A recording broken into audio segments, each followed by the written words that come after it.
Chaque 21e jour du mois de juin, le monde célèbre la fête de la musique. Musique comme son agréable à l'oreille, musique comme exécution du son par la voix ou par les instruments. Et l'Afrique connaît depuis la nuit des temps une diversité des instruments de musique à des fins informatives, cérémoniales ou ludiques. Cependant, l'arrivée des instruments de musique modernes tend à étouffer l'usage de ceux de musique traditionnelle. Notre regard s'est tourné vers l'Institut national des arts, INA en sigle, en plein centre-ville de la capitale RD congolaise qui organise des cours des instruments de musique traditionnelle. Nous avons ainsi rencontré M. Robert Kabangangoy, professeur à la structure musicale de l'INA.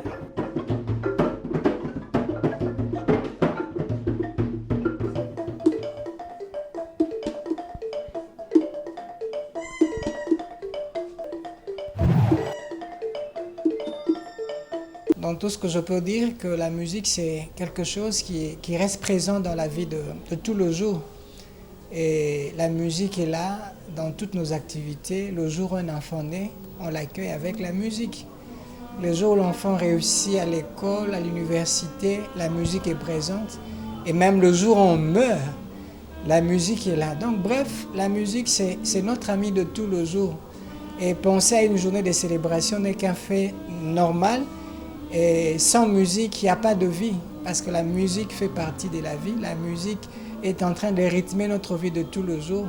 Donc aujourd'hui, c'est une journée spéciale où nous célébrons cette journée. Nous pensons à tous les acteurs grâce à qui nous avons cette musique, chanteurs, chantres, auteurs, compositeurs. Donc nous rendons hommage à tous ces héros dans l'ombre, mais qui rendent notre vie plus agréable à travers tout ce qu'ils font comme travail. C'est une musique liée à la vie de tous les jours. Et c'est une musique aussi jouée dans un cadre spécifique. Donc on ne chante pas comme on le fait à Kin, on peut chanter tout ce qu'on veut quand on veut. Non, dans la tradition, la musique est spécifique par rapport à chaque activité ou par rapport à chaque élément de la vie. Vous verrez dans notre tradition, il y a une musique spécifique aux enfants, aux jumeaux. Il y a une musique spécifique quand il faut aller pêcher, il y a une musique spécifique par rapport au travail. Donc, d'une manière générale, la musique traditionnelle, c'est une musique liée à la vie de tous les jours. C'est une musique issue de la société qui part des réalités de tous les jours. Bon, en termes d'instruments, je crois que il faut d'abord comprendre que nous avons plusieurs cultures. Nous n'avons pas une seule culture. Je crois que par rapport à chaque coin du pays, on a différents types d'instruments, mais deux fois même instruments qui ne portent pas le même nom. Bon, d'une manière générale, selon les ethnomusicologues, les instruments sont classés en 4 familles. Il y a la famille des aérophones, donc les instruments dont le son est produit par le vent. Il y a les membranophones, entre autres, vous avez les tam-tams, il y a les idiophones, les instruments dont on peut avoir le son, les sons sont produits par rapport au frottement des deux corps. Sinon, s'il faut les classer, on a 4 familles d'instruments selon les études ou les ethnomusicologues. Oui, on pourra passer en revue quelques instruments. Je commencerai d'abord par ce que nous appelons le tam-tam ou le tambour. Le nom, c'est vraiment le tambour, ou dans certaines cultures on l'appelle le ngoma. C'est l'instrument le plus répandu en Afrique et c'est même l'instrument par excellence de la musique africaine. Parce que quand on parle de tam-tam, il y a toujours la danse. Quand on parle de tam-tam, c'est aussi deux fois pour communiquer un message. Donc je crois que le tam-tam, les tambours, c'est l'instrument le plus répandu en Afrique. Et chez nous, on l'appelle, chez les Balouba, on l'appelle ngoma. Chez les Mongos, c'est ngoma. Chez les Bakongos, c'est ngoma. Le même nom, mais c'est toujours le même instrument. Mais avec la différence au niveau plutôt de la prononciation. Donc, premier type d'instrument, j'aimerais plus parler du tam-tam. Le tam-tam, c'est un instrument, comme j'ai dit, le plus répandu que vous retrouvez dans toutes les cultures. Mais c'est avant tout un instrument par excellence de la danse. Parce que souvent, le matin au village, les hommes vont travailler, les femmes vont au champ. C'est souvent le soir que tout le monde se retrouve. Après une journée dure, une journée de travail, on se retrouve le soir autour du feu pour chanter, pour danser. Et pendant ces moments de réjouissance, c'est le tam-tam qui est l'instrument par excellence. Quand on commence à jouer au tam-tam, c'est tout le monde qui vient, qui accourt autour du feu pour danser. Mais comme je l'ai dit, en dehors d'être reconnu comme un instrument par excellence de la danse, Le tam-tam est aussi un instrument de communication. Dans nos villages, il n'y a pas de téléphone. Donc, des fois, pour communiquer, on utilisait aussi le tam-tam comme instrument de communication. En le jouant mais avec un langage différent, donc dont le villageois était censé connaître. On savait que si on jouait tel morceau au tam-tam, ça voudrait dire ceci, c'est un message en fait qu'on nous envoie. Donc l'illustration, vous l'avez avec les images. Donc d'une manière brève, le tam-tam c'est l'instrument par excellence de la musique africaine, mais aussi par excellence de la musique congolaise. Et c'est présent sous diverses formes. Mais ce qu'il faut retenir, le tambour à peau joué avec deux mains, c'est l'instrument par excellence pour la musique traditionnelle et pour la musique congolaise d'une manière générale. À part le tam-tam, j'aimerais parler de notre deuxième instrument qu'on appelle la sanza. Un petit extrait. La sanza, on l'appellerait carrément un instrument, un piano à main.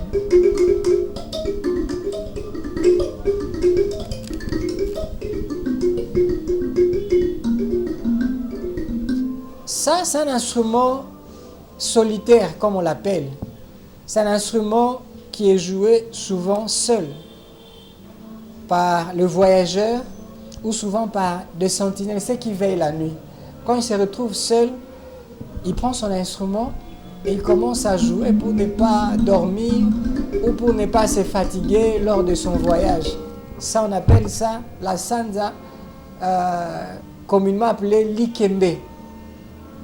L'ikembe, elle se retrouve presque dans toutes nos traditions, chez le Luba, vous le trouvez chez le Congo, chez les Pende. Donc c'est parmi l'un des instruments africains le plus connus. Et même, c'est grâce à cet instrument que certains ont emprunté le jeu de la guitare. Donc le jeu qui est joué ici, lors de la venue des Blancs, les premiers musiciens qui jouaient à cet instrument se sont battus pour pouvoir adapter les jeux de cet instrument à la guitare. Et vous trouverez aujourd'hui, excusez-moi que je le dise, un peu Luambo Makiadi quand il jouait sa guitare ressemble trait pour trait au jeu de la sanza. Donc c'est un instrument africain composé de lamelles en métal et d'une caisse de résonance en forme de dos de tortue.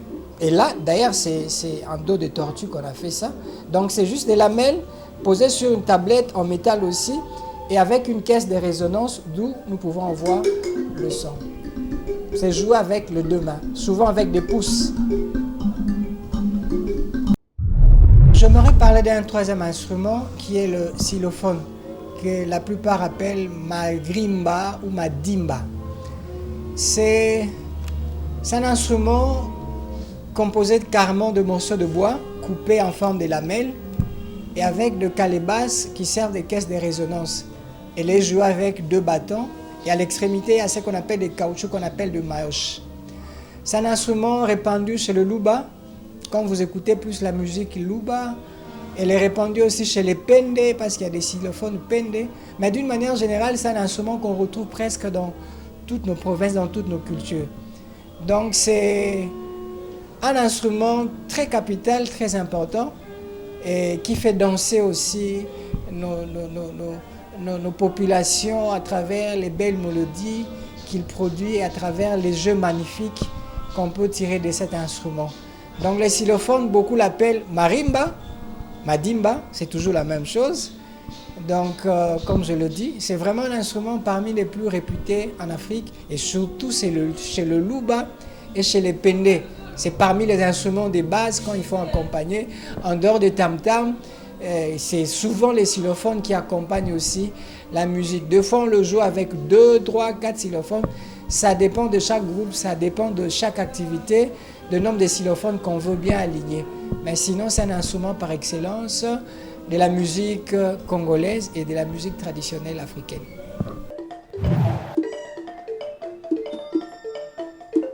La modernité a carrément anéanti la culture congolaise africaine d'une manière générale.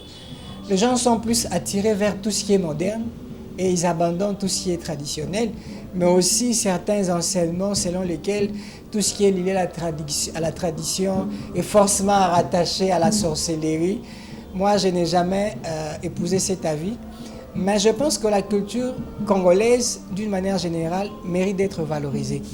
Et pour valoriser cette culture, nous devons nous-mêmes prendre conscience que nous avons une richesse.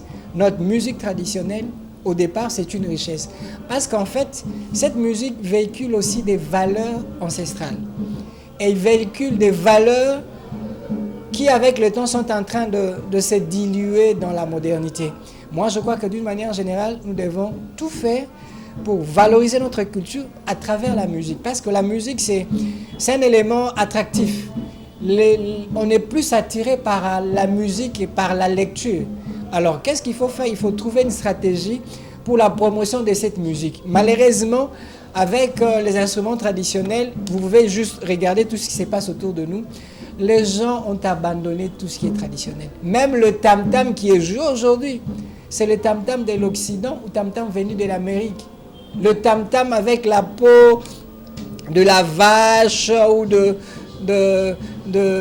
du bouc n'est plus utilisé. Tout le monde veut être moderne. On veut avoir tout ce qui vient de l'extérieur. Mais alors que nous avons des valeurs, nous avons des choses que nous devons préserver, en même temps promouvoir cette musique. Tout ce que moi je demanderais, c'est que nous devons prendre conscience qu'une culture est appelée à exister. Et nous devons faire de notre mieux pour garder notre musique comme un héritage que nous pouvons léguer aux générations futures. Et ça, c'est un combat auquel tout le monde est appelé à prendre part, et de voir comment valoriser cette culture, surtout la pratique des instruments traditionnels. Déjà dans nos écoles, les cours de musique sont devenus inexistantes. Même si on a quelques cours de musique, mais vous verrez que c'est plus orienté vers les cantines qui viennent de l'Occident, c'est plus orienté vers les instruments modernes. Mais il n'y a pas de cours d'instruments traditionnels. La première chose à faire, c'est commencer par la base. Au niveau de l'école primaire, insérer de cours d'instruments traditionnels. Comme ça, déjà, dès le bas âge, nos enfants entrent en contact avec nos traditions. Ils apprennent à apprécier et à aimer ces instruments de musique. Comme ça, quand ils grandissent, ils savent au moins la valeur qu'il faut accorder à la musique traditionnelle et aux instruments traditionnels. Ça, c'est un grand combat. Vraiment, la musique traditionnelle et les instruments traditionnels, si on ne prend pas garde aujourd'hui, d'ici peut-être 2 décennies ou 3 décennies, ces instruments risquent de disparaître. En même temps, c'est un OS que je lance à tous les musiciens. Essayez de voir dans nos musiques comment on peut commencer à insérer les instruments traditionnels. C'est possible, c'est faisable. Mais la première chose, c'est connaître d'abord ces instruments, apprécier ce qu'on peut faire avec ces instruments et les insérer dans nos musiques. C'est comme ça que nous pourrons valoriser. Moi, j'aime beaucoup le chinois. Les Chinois, quand vous regardez la musique traditionnelle chinoise, ils continuent à préserver leurs instruments traditionnels. Et j'aime aussi, en Orient, c'est la même chose. Les Arabes, ils continuent à utiliser jusqu'à ce jour leurs instruments traditionnels. Mais chez nous, malheureusement, vraiment, quand on parle de la musique congolaise moderne, les instruments traditionnels, ils sont presque inexistants. On ne les utilise plus.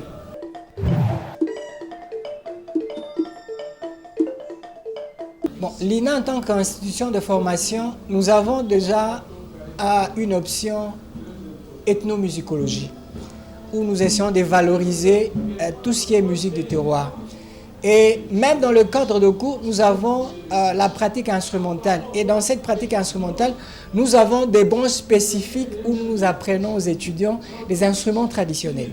Comme vous l'avez vu, il y a le cours de sanza, il y a le cours de xylophone, il y a le cours de madimba, il y a le cours de tam-tam. Donc, à notre niveau, nous essayons de valoriser cette musique, de donner la formation aux étudiants pour que même à la fin de leur formation, qu'ils soient en mesure de pouvoir utiliser ces instruments et voir comment les insérer dans tout ce que nous faisons comme musique traditionnelle. Donc, de ce côté-là, l'INA est en avant-garde, l'INA occupe la première place. Comme je l'ai dit, nous avons des cours d'instruments traditionnelle et ça fait plusieurs années. Nous sommes en train de voir s'il faut encore ajouter plus d'instruments traditionnels parce que comme j'ai dit, on en a tellement trop.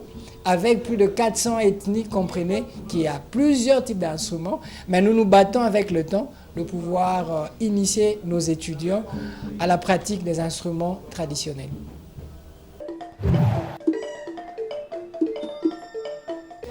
Bon, je dirais oui dans le sens où ça fait plus de 50 ans que l'INA existe. Et aujourd'hui, quand on parle de musique, je crois que la référence reste l'INA. Mais comme je l'ai dit, il y a ce combat entre la modernité et la tradition. Et déjà, quand vous voyez ou vous suivez toutes les chaînes de télévision actuellement aujourd'hui, on passe beaucoup plus de temps à balancer tout ce qui est musique traditionnelle, musique plutôt moderne que tout ce qui est musique traditionnelle. Alors, ce qu'il faut faire, il faut qu'à votre niveau aussi, vous les médias, que vous nous aidez, vous nous accompagnez dans cette démarche. Comment le faire? C'est plus facile. Si durant toute une journée, vous avez 8 heures, vous balancez la musique moderne, mais accordez ne fût-ce qu'une heure ou 2 heures à la musique traditionnelle. Là, vous avez déjà un grand public qui vous suit, qui va commencer à découvrir petit à petit la musique traditionnelle. C'est aussi ça.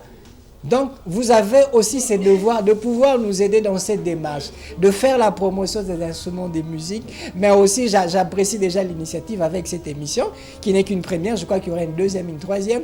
C'est déjà une belle initiative. Ouvrir une porte à tout ce qui est tradition, ouvrir une porte à nos instruments traditionnels, le faire connaître, pousser les gens à les aimer, mais aussi à les découvrir. Ça, c'est une initiative que j'apprécie. Vraiment, j'encourage et en même temps, je vous promets que je serai dispo à toutes les invitations quand il sera question de parler de la musique traditionnelle ou des instruments traditionnels. Le plaisir est partagé. C'est moi qui vous remercie d'avoir pensé à parler aujourd'hui des instruments traditionnels. Je pense que c'est même parmi les émissions les plus rares qui va passer sur nos chaînes de télé où on ne parle que des instruments traditionnels. Moi, je crois que je vous remercie pour l'initiative et je vous encourage à ne pas vous arrêter seulement à la journée de célébration de la musique, mais plutôt continuer à aller plus loin avec cette émission. Aujourd'hui, nous sommes juste limités à la présentation, mais prochainement, peut-être, j'aimerais qu'on aille un peu plus loin, qu'on voit comment ces instruments jouent, qu'on voit les gens chanter et danser en même temps au son de ces instruments. Donc, je crois qu'on aura beaucoup plus de sujets à développer. Que Dieu bénisse Clé de David, toute l'équipe.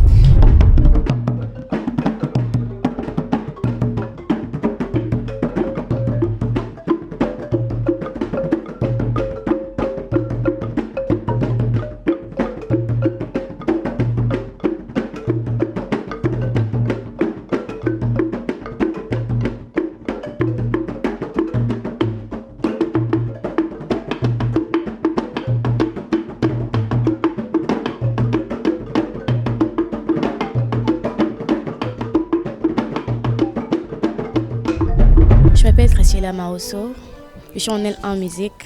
L'instrument c'est le xylophone, donc en Uganda on appelle ça le madimba et ça c'est le mayoche. Comme nous sommes tous des Africains, c'est des instruments africains, donc j'ai conseillé à mes amis, à mes potes de venir apprendre le madimba, c'est très important. C'est bien aussi d'apprendre d'autres instruments européens, mais je leur conseille d'apprendre aussi les instruments africains.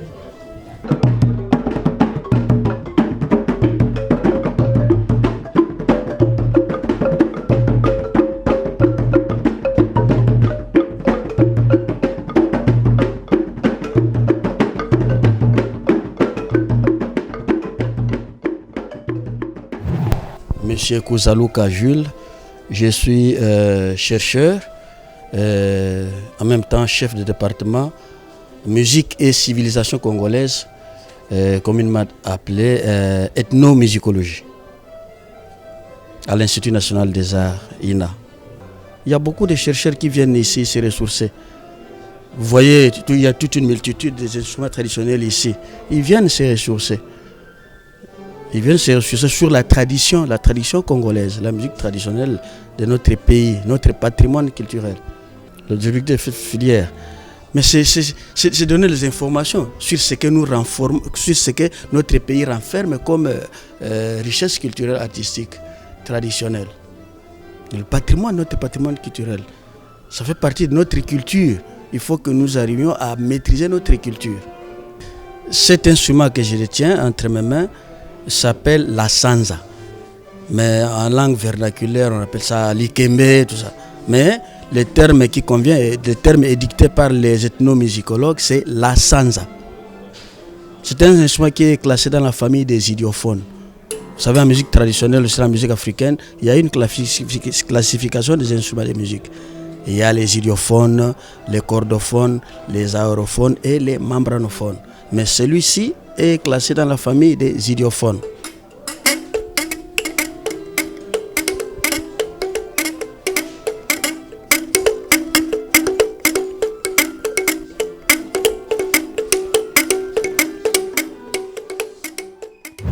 Oui, je suis Maoudi Ndeko, étudiant à l'INA, première année. Je ne fais pas la musique traditionnelle, je fais la musique.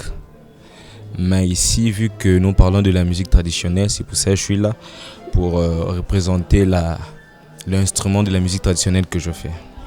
C'est le tambour à fente. Le tambour à fente, c'est un instrument traditionnel. Voilà. Bon, le tambour à fente, un peu, ça nous aide à communiquer le message. À l'époque, nos anciens ont l'utiliser pour communiquer le message, passer le message, vu qu'il n'y avait pas comment je peux dire, l'évolution qu'on a aujourd'hui. On a le téléphone, on a lié à l'informatisation, mais à l'époque, on n'avait que ça pour faire passer le message. Et aujourd'hui, là, nous sommes obligés, tant qu'Africains, d'apprendre ces genres d'instruments pour ne pas faire perdre la culture de notre pays. Voilà. Là maintenant, ça dépend de nous qui apprenons l'instrument là, de voir comment est-ce qu'on va faire évoluer ça, comment est-ce qu'on va essayer d'introduire ça dans notre musique actuelle qu'on le fait. Moi, ça m'aide beaucoup. Nous, vu qu'ici on fait plus la musique classique, on a des partitions. Avec ça, ça m'aide aussi à enrichir ce que je fais, du genre maîtriser aussi la partition, savoir lire, le rythme aussi. Voilà, ça nous aide vraiment beaucoup, particulièrement moi, avec cet instrument. Dans la musique traditionnelle, il y a un peu, il y a plus de l'âme, je peux dire. Il y a plus de l'âme et plus d'émotion. Dans la musique traditionnelle, on donne ce qu'on ressent. Par rapport à la musique moderne aujourd'hui, nous essayons un peu plus d'impressionner les gens par nos techniques, par nos savoir-faire, ce qui n'est pas vraiment dans la musique traditionnelle. Plus dans la musique traditionnelle, c'est plus l'émotion qu'on transmet. Et dans la musique moderne, il y a aussi l'émotion, mais pas vraiment comme dans la musique traditionnelle.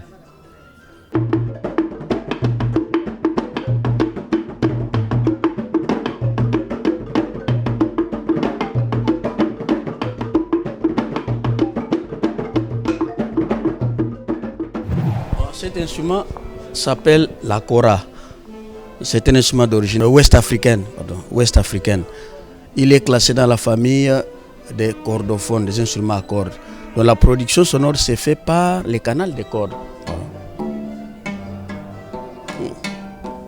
Donc il est classé dans la famille des chordophones. C'est la flûte traditionnelle. La production sonore se fait par les canaux. Lorsqu'on souffle ici, à partir d'ici on souffle, et il y a la production sonore.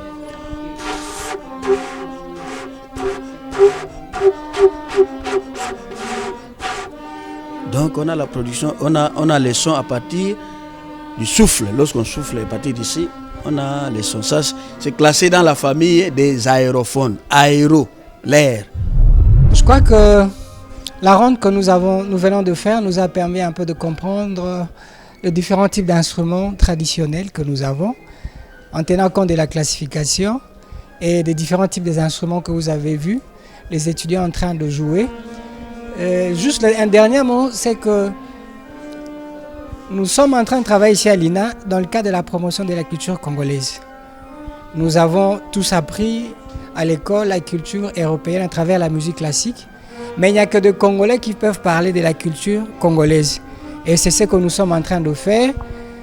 Parmi les cours que nous avons des cours spécifiques où on apprend aux étudiants à jouer à la musique traditionnelle. Mais en dehors de ça, il y a d'autres cours où on parle de l'analyse des musiques traditionnelles.